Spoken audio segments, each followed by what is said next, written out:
इचलकरंजी महानगरपालिका 2026 उमेदवार कट्टा चर्चा तर होणारच। Media partner SM network, Ichalkaranji news time, Vasundhara news, SM network P4 Marathi. नमस्कार मंडळी, प्रभाग क्रमांक 3 मधून इच्छुक उमेदवार असलेल्या सौ सुनीता प्रमोद पाटील हे आपल्या समेत इथं जोडले गेलेले आहेत। आपण त्यांना विचारूयात येणारी ही निवडणूक आपण कोणत्या मुद्द्यावर लढवणार आहात। नमस्कार, मी सौ सुनीता प्रमोद पाटील, प्रभाग क्रमांक 3 क, नागरिकांच्या आग्रहास्तव इच्छुक उमेदवार। या ठिकाणी त्यांच्या समेत त्यांचे पती प्रमोद पाटील हे भाजपचे सक्रिय कार्यकर्ते आहेत। त्यांनाही आपण या ठिकाणी विचारूयात की येणारी ही निवडणूक आपण कोणत्या मुद्द्यावर व कोणत्या विकासात्मक मुद्द्यावर ही निवडणूक लढवणार आहात। नमस्कार, मी प्रमोद प्रल्हाद पाटील, ही भारतीय जनता पार्टी इचलकरंजी विधानसभा चिटणीस सध्या या पदावर आहे आणि मी महापालिका इलेक्शन भागातील ज्या काही समस्या उद्भवलेल्या आहेत, गटरीच्या समस्या असतील, रस्त्यांच्या समस्या असतील, नागरिकांच्या लाईटच्या समस्या असतील, पाण्याबद्दल महिलांना पण खूप त्रास होत आहे, त्या समस्या असतील, त्या सोडवण्यासाठी मी महापालिका इलेक्शन लढवण्यास इच्छुक आहे। आणि ही महापालिका इलेक्शन मी माझ्या मिसेसला उभा करण्याचा एवढ्यासाठी निवडलेला आहे की आता प्रभागाची स्थिती बघता प्रभाग मोठा झालेला आहे। शिवाय आम्ही एकाला 2 जण मिळून, पूर्वी मी एकटा काम करत होतो, आज माझ्या मिसेसला जर नागरिकांनी संधी दिली तर आम्ही 2 जण मिळून त्या ताकदीनं काम करू शकू। मला या ठिकाणी एक सांगा, आपण आपल्या प्रभागातील नागरिकांसाठी शासकीय काय योजना वगैरे काय राबवल्यात का? शासनाच्या ज्या काही प्रत्येक योजना आलेल्या आहेत, मग त्या आयुष्यमान भारत कार्ड असेल, PM स्वनिधी असेल, फार्मर ID काढायचा असेल, श्रम कार्ड काढायचे असतील, परत अशा अनेक योजना राबवलेल्या आहेत। लाडकी बहीण योजनेमध्ये बी जवळजवळ 600 अर्ज भरलेले आहेत। शिवाय आता KYC करायचे आहे, त्यात 850 ते 900 महिलांच्या KYC केलेल्या आहेत आम्ही। आपला हा प्रभाग दाट लोकवस्ती असलेला प्रभाग आहे। या प्रभागामध्ये ओपन पीस मोठ्या प्रमाणात आहेत, याबद्दल आपली प्रतिक्रिया काय असेल?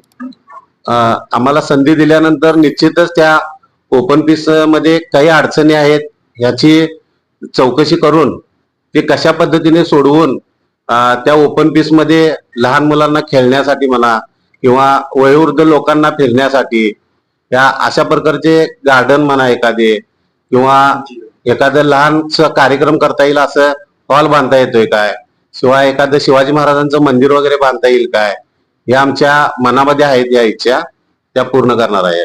आपली निवडणूक लढवण्याची इच्छा कशाबद्दल व्यक्त केला आपण?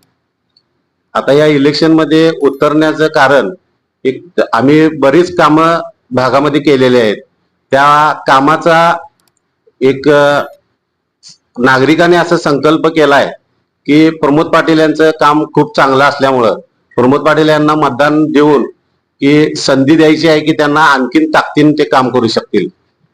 तुमच्या या प्रभागामध्ये काम करत असताना तुम्ही भाजपच्या माध्यमातून असेल, तुम्ही सामाजिक क्षेत्रातून काम करत असाल, मला एक सांगा, आपल्या समोर एवढे मातब्बर उमेदवार असताना आपण ही निवडणूक तुम्ही डोअर टू डोअर म्हणजे मतदारांपर्यंत कसं तुमची यंत्रणा राबवणार? ही यंत्रणा कार्यकर्त्यांच्या मार्फत म्हणा राबवणार आहे। शिवाय आम्ही याच्या आधी योजना राबवत असताना डोर टू डोर आहेच, नागरिकांच्या पर्यंत आता इतकी प्रचार करायला फिरत आहेत, पण नागरिक रोज माझ्या नजरेसमोर असल्यासारखे आहेत आणि मी नागरिकांच्या समोर आहे, एवढा आमचा परिचय झालेला आहे नागरिकांच्या बरोबर। मग महिला असतील, वयोवृद्ध असतील किंवा युवक असतील, प्रत्येक जण आम्ही रोजच्या रोज समोरासमोर असल्यासारखं असा आमचा परिचय आहे। मला एक सांगा, तुम्ही दोघांनी भविष्यकाळामध्ये नागरिकांनी तुम्हाला निवडून दिलं तर असे 3 मुद्दे कोणते असतील की ते तुम्ही नागरिकांसाठी पूर्ण कराल? एक पहिला मुद्दा म्हणजे स्वच्छतेचा आहे।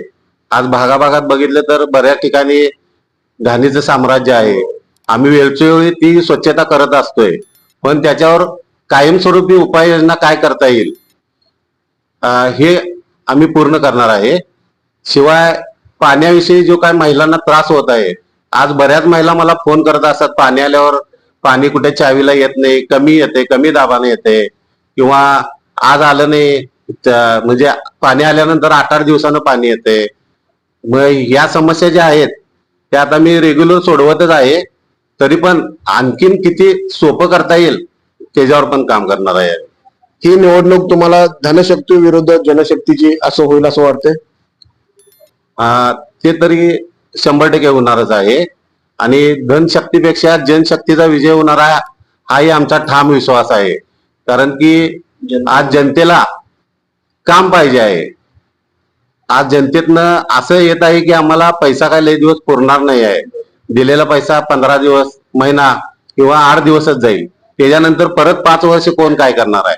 तर आमच्यासारखेच कार्यकर्ते येऊनच त्या समस्या मिटवणार आहेत. त्यासाठी संधी जनशक्तीलाच मिळणार आहे. शेवटचा प्रश्न असा विचारतोय, नागरिकांच्या तक्रारी भविष्यात येऊ नयेत यासाठी तुमची काय उपाययोजना असेल? नागरिकांच्या समस्या उद्भवू नयेत यासाठी प्रत्येक म्हणजे जी काही समस्या येईल ती समस्या कायमस्वरूपी कशी सफल ह्यावरच आम्ही त्याचा आराखडा आखून त्यावर काम केले जाईल. या ठिकाणी आपण बघितलं असाल, एक सामान्य कुटुंबातील व्यक्ती, सामान्य कुटुंबातील एक महिला आज इचलकरंजी महानगरपालिकेच्या निवडणुकीसाठी सामोरे जात आहे. या प्रभागातून आलेल्या या दोन्ही कुटुंबातील समाजकार्य हे सामान्य इथल्या नागरिकांना माहिती आहे. त्यांच्या पाठबळावर, त्यांच्या आधारावर येणारी निवडणूक लढवण्याचा त्यांचा मानस आहे. येणारी ही निवडणूक तुम्हाला भविष्यकाळात काम करण्यासाठी सोयीची राहणार आहे. त्यानिमित्ताने आम्ही आमच्या चॅनलच्या वतीने तुम्हाला पुढील कार्यासाठी शुभेच्छा देतोय आणि इथं थांबतोय. धन्यवाद.